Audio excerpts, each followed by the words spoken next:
Good girl, Blue. Drop. Drop. There you go.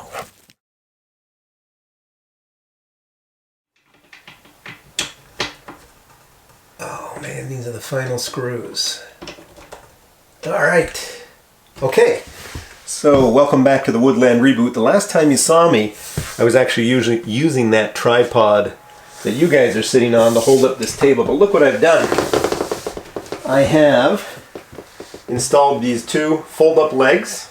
I don't know if you can see the black on there. That folds up, hits that piece of Velcro. Hits that piece of Velcro. Down that goes. So I've got myself a nice fold-away or flip-up table on which I can eat my lunch or do a little work, like I said before. And I made some little slots on the ground where the legs go into, so I know where they're vertical in all directions. So that project's complete. I left you in the other video where that was not quite complete, but there you go. Now I've got that table, and let's check out how level that is with the legs in place. Let's see if you guys can see that bubble.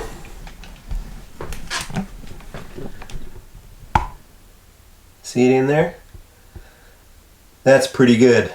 So there's that successful little project. I've got that little place to eat there. And like I said, to do a little work once in a while. So what I want to do in this little video, everyone, is take a few minutes, give you an update of where I am on a few projects and where I'd like to get, and some other new projects that I would like to get started on anywhere from 2 months from now to a year from now out here on the property. So, standing inside the little off-grid cabin, you saw me put things like shelves in there and over there behind the paper towel roll. But as you can see, as you just saw around this window frame, there's trim work to do. There's trim work to do throughout the inside, and I'll show you some trim work that needs to be completed on the outside as well. But I also want to finish this room back here. What I think I'm going to do back here, I think earlier I told everybody that I wanted to cover the walls in there with the burlap. I'm beginning to debate now whether I might actually go out and buy some mud and try to finish off this wall, the walls in here in this back room with some mud and make it look a little bit nicer. So another big thing I have, which you may have seen in the video cameras, I was whipping it around, I've got myself a direct vent wall heater. Going to get that installed probably sometime in October, and based on the requirements in terms of how far it has to be spaced from windows, right there, it's probably going to go on the wall somewhere down over there, and on the outside I'll build a spot where the propane tank can go. But my plan is to be able to come in here and use to stay a night or two during the week and really get through banging out some of these projects that I'm about to tell you about. Alright, let's head outside and see what's going on outside the building here. Get that light. Again, guys, solar power, love it.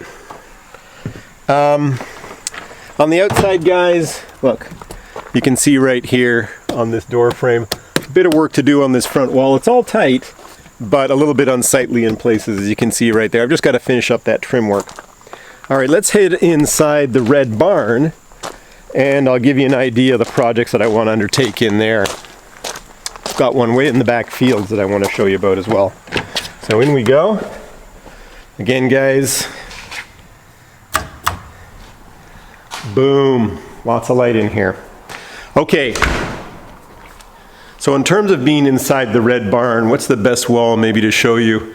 So as you can see, I have wired it for 6 lights in the ceiling. You can see that it's actually quite bright in here with the lighting that I've installed.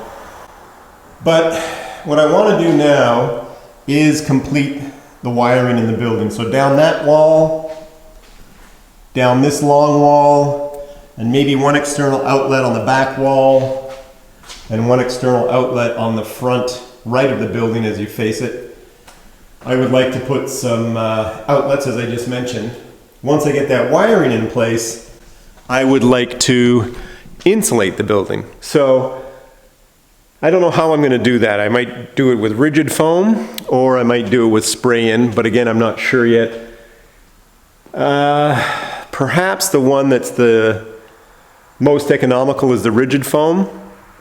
I also may try to get what's it called, the rolls of insulation with the backing on it, blankets. I might try to see what the pricing is on blankets. Those might go in here quite well. And then so get the electrical in, get some insulation in, obviously put a ceiling in it and insulate the ceiling as well. And then once I've done that, or as I'm doing that, I'm also going to put some heating in. Well, that was a rather noisy truck that just went by. Very much like that direct vent. It could very well be a propane system with a venting system on as well, but obviously for this larger building. And then what? I think, obviously I'm planning to put the electrical panel over there. So if I do wire the building and I feel like my budget can hold it or manage it, I do eventually want to bring in electrical power from the grid. That's going to cost me a bit of money because I have to actually put in a hydro pole. So not a very inexpensive undertaking.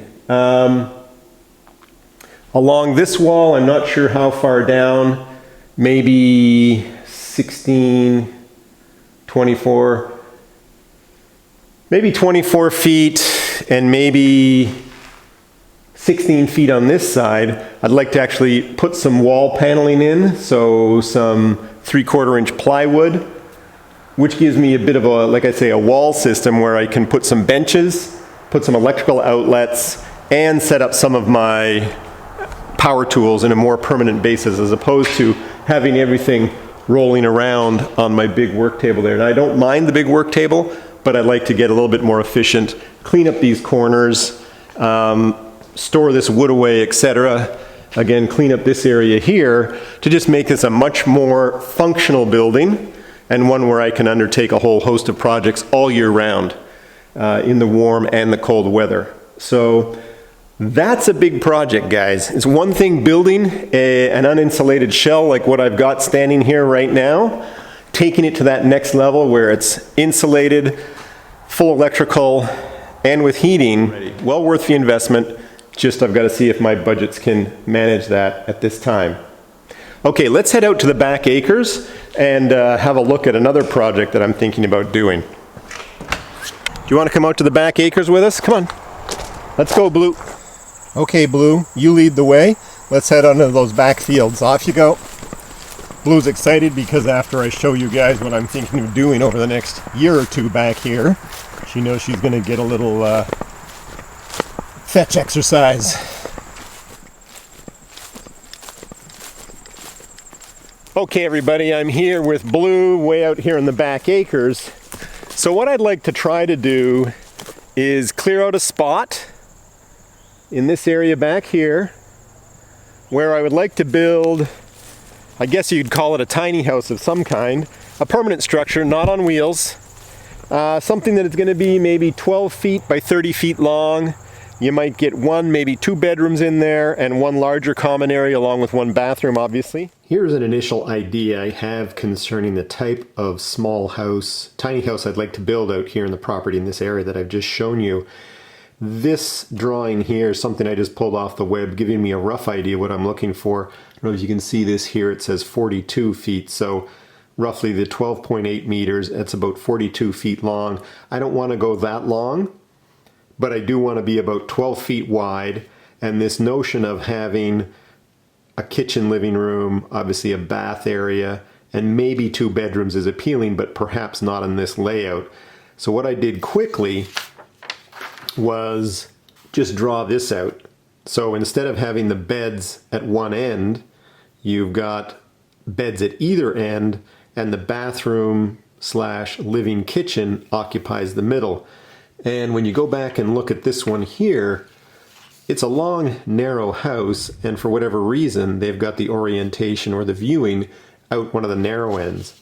what I'll be trying to build if I move ahead with the plan is to orient the building so that this direction here is pretty much south facing, and there would be either a sliding door and or large windows here as well as in each of the bedrooms. So again, very early days in this idea. I know this is a hand-drawn rudimentary sketch. The idea is to put it onto a computer platform and perhaps even talk to an architect. But that's what I'd like to do out here in these back acres. Now, as we continue to rotate here, there's a lot of brush back here. Over in that direction is the field that I've opened up, and where you will see me throwing the ball with Blue in a second. I would like to open this up a little bit more. You can see, let's see if I can point it right, there's a dead ash tree or elm tree right there. Probably take a little bit of that out, not to create a lawn or anything, but to create an open space where there would be a little bit of a view when you get up and look on that southern exposure where the sun would be coming across the sky during the day. So that's the idea, guys. That's a rather sizable undertaking. That plus obviously finishing off the red barn is the first big project, insulating, electrical, heating, and then building this structure back here.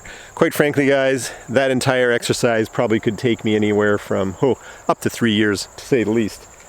So, type of activities I enjoy doing, things I actually call a hobby. So everybody out there watching, if you are enjoying what you see, hit the like, hit the share, subscribe. It all helps, all supports the little effort that I'm undertaking, and one that I think you enjoy watching on that side. There's a little bit of sharing, a little bit of learning going on. Blue, you ready? Go!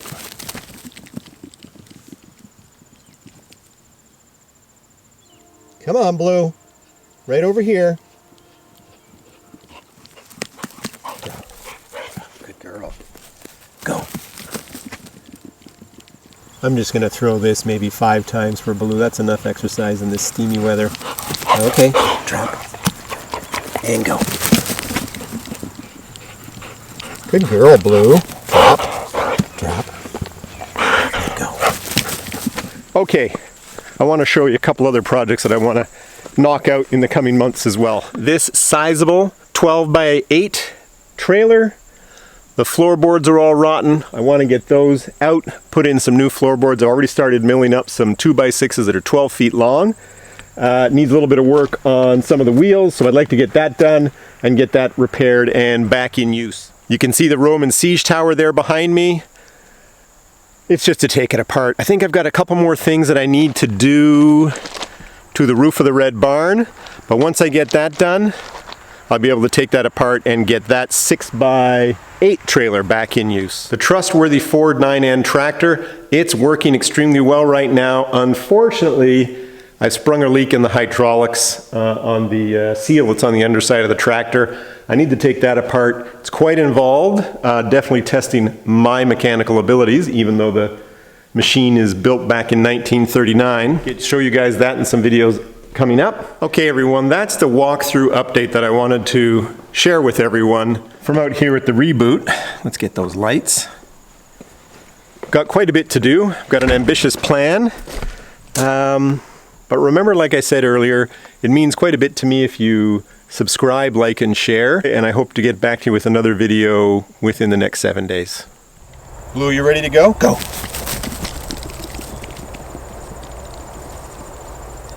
She loves fetching out here in this field. I do need to get back here and do some more mowing.